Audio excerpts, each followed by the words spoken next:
Alô? É do céu? Mãe!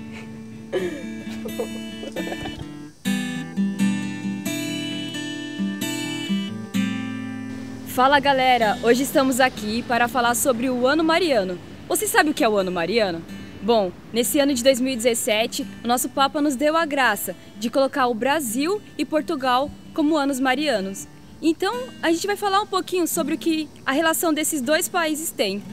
Então a gente começa a perceber que Brasil e Portugal, eles não estão ligados só pelo fato de esse ano estar comemorando 300 anos da aparição de Nossa Senhora Aparecida, nem muito menos estar comemorando 100 anos da aparição de Fátima. Na verdade, esses dois países estão unidos espiritualmente há muito tempo.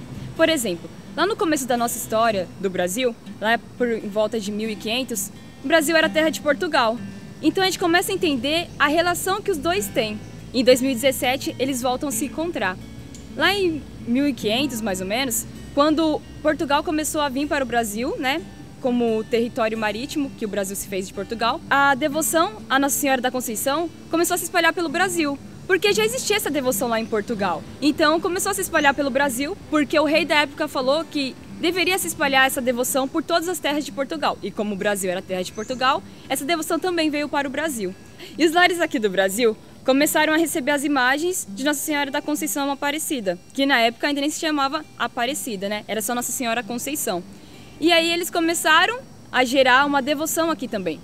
E aí a imagem encontrada na pesca milagrosa, né, que é o relato da aparição de Nossa Senhora Aparecida aqui no Brasil, segundo os estudos, o barro da imagem que foi feita foi o barro aqui de São Paulo. Então, aqueles pescadores, ao pescar a imagem, nos traz algo muito místico. Por quê? Primeiro eles pescaram o corpo para depois pescarem a cabeça. E a gente vê que Nossa Senhora é assim com a gente. Primeiro ela pesca o nosso corpo, nos pesca pelas graças, nos pesca pelo coração. E depois ela nos pesca pela cabeça, que é quando a gente começa pelo nosso lado racional, que a gente começa a entender quem é ela.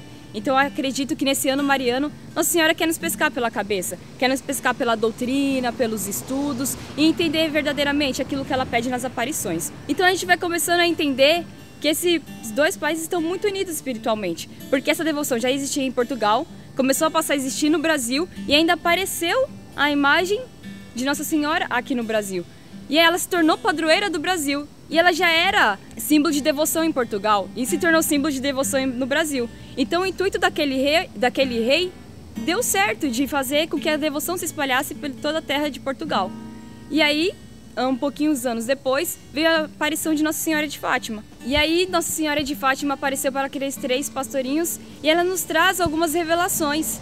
E através dessas revelações ela falou sobre o comunismo, sobre o atentado contra o Papa João Paulo II, mas também ela fez uma promessa àquela terra, que a fé daquele povo não morreria.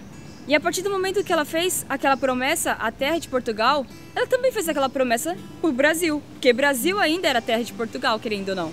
Então eu vejo que Nossa Senhora de Fátima, todas as recomendações que ela faz para Portugal, ela também faz para o Brasil. E eu fico pensando, né? Deus foi muito bom e nos dá um ano mariano.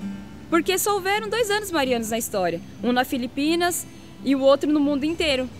E os países que receberam esse ano mariano tiveram grandes graças, não só graças individuais à sua população, mas graças visíveis na política, como em Filipinas, que se livraram de uma ditadura, e também teve a queda do Muro de Berlim. Então são graças visíveis que ela vem nos trazer. A gente precisa ficar mais atento nesse ano, porque o próximo ano nosso país vai passar por uma eleição, nosso país está passando por uma reforma política, então Nossa Senhora pode estar querendo dizer alguma coisa também.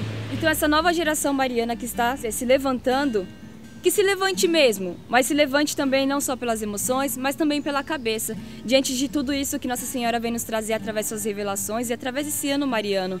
Sejamos atentos às graças e vivemos verdadeiramente o verdadeiro motivo da consagração. A você consagrado, que já se consagrou, a você que pensa em se consagrar, se consagre pelo real motivo, pelo motivo de lutar contra o pecado. Nada mais disso. Vivemos o ano mariano com a graça de Maria e deixemos ela abrir a porta que é Cristo da misericórdia até nós.